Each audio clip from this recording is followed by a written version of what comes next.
Have you ever just stopped? Like right in the middle of a conversation, or maybe just during a quiet thought, and wondered, what if the words I'm repeating to myself every single day are quietly, invisibly shaping my entire future?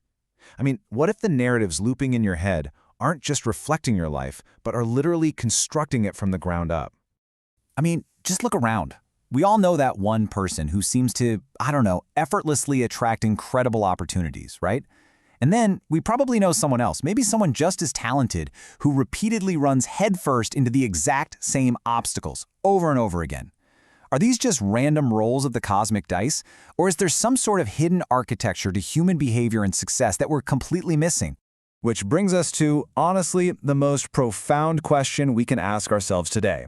Is reality something we just passively experience, or is it something we continuously participate in creating?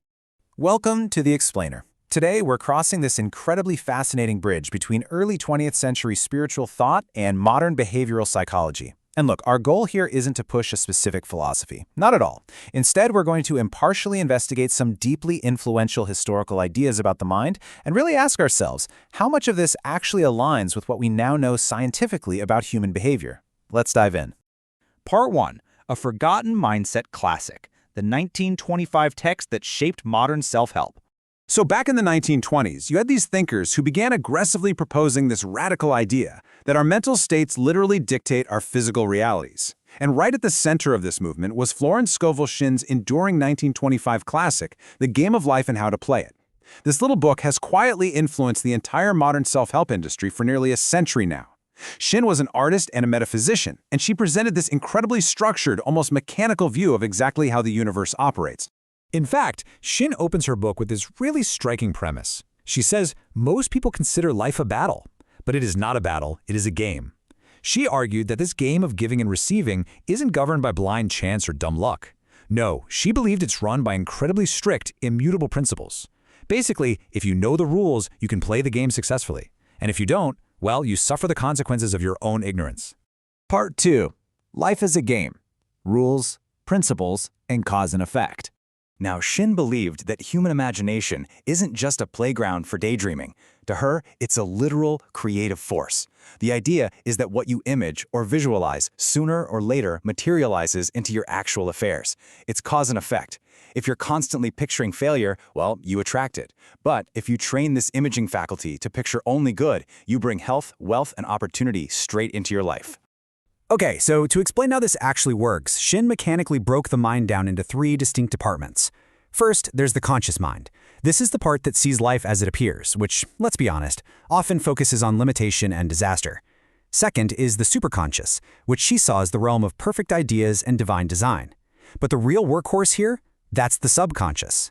Shinn describes the subconscious as pure power without direction. Think of it like steam or electricity. It doesn't judge, it doesn't argue, it just follows orders. Whatever your conscious mind deeply feels or clearly pictures, the subconscious blindly executes.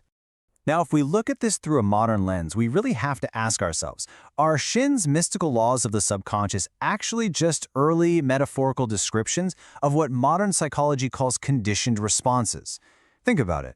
When Shinn says the subconscious carries out our deepest fears and dictates our outcomes, scientists today might describe that exact same thing as our ingrained neurological conditioning dictating our behavioral choices. And those choices inevitably lead right to the very consequences we were afraid of in the first place. Part 3. The Power of Words. Speech, Affirmation, and Cognitive Framing. Shinn has this amazing quote where she writes that the imagination is the scissors of the mind, and it is ever cutting day by day the pictures man sees there. I mean, what a vivid metaphor, right? She warns that through our daily inner dialogue and the words we speak out loud, we are literally snipping away, crafting the outer world we're about to step into. So joking about being constantly broke or always talking about how sick you feel is, according to Shinn, literally giving cutting orders to your subconscious mind. Interestingly enough, today we have a clinical term for this exact dynamic. It's called cognitive framing. It's the psychological process where our language and our self-talk actually structure our perception of reality. It's wild. How you frame a situation in your mind dictates exactly how your brain processes risk, how it spots opportunity, and even how it regulates your nervous system. So, Shinn viewed words as this magical vibratory force. She famously said, "Your word is your wand." believing it was capable of directly altering physical matter. Now, modern science obviously views this a bit differently, looking through the lens of neurological reinforcement. Basically, your self-talk wires your brain. If you constantly voice negative outcomes, you're literally building neural pathways that prime you to notice and react to negativity. So we have two totally different frameworks here, one deeply mystical, one hard science neurological. But both are absolutely demanding that you take full responsibility for what comes out of your mouth. Part 4. The Law of Expectation. Preparing for the reality you want. Shin states emphatically that you must prepare for the thing you've asked for even when there isn't the slightest sign of it in sight. She calls this active faith. And there's this brilliant anecdote in the book about a woman seeking an apartment during a massive housing shortage. All her friends told her it was completely impossible. But to show her subconscious mind that she truly expected success, she went out and bought brand new blankets for the apartment she didn't even have yet. She dug her ditches, as Shin puts it, preparing to receive. And guess what? Shortly after, she miraculously secured a place against all odds.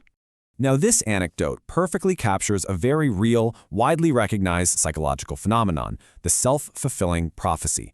By acting as if she already had the apartment, by going out and buying those blankets, the woman entirely changed her internal state. She eliminated her own desperation, boosted her confidence, and that almost certainly changed how she spoke to landlords and pursued leads. Her expectation changed her behavior, and her behavior changed the actual outcome.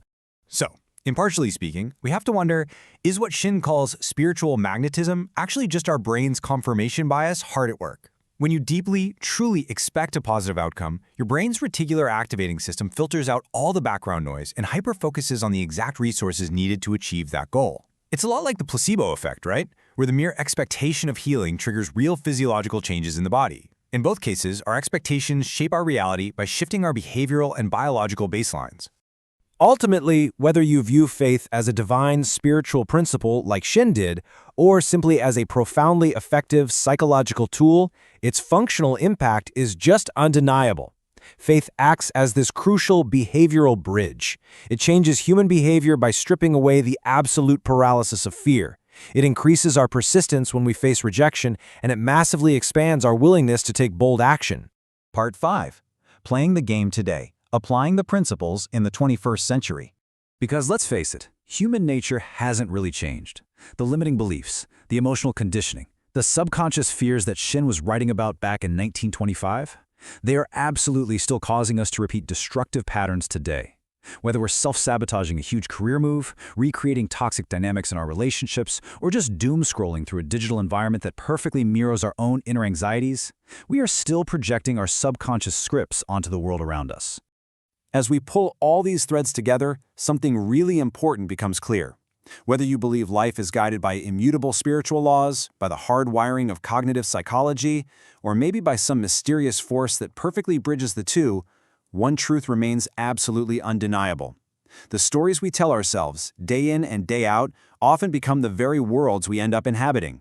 Shin wrote beautifully about a technique she called casting the burden upon the superconscious, which was her way of freeing the mind from worry and fear. And man, today, in an era of unprecedented information and constant digital anxiety, we desperately need a modern equivalent for that.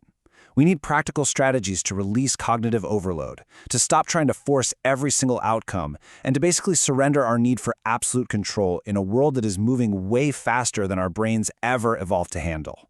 Which leaves us with this final thought. If reality is deeper than it first appears, how much of what we believe is simply the beginning of the story? Thank you for joining me on this explainer.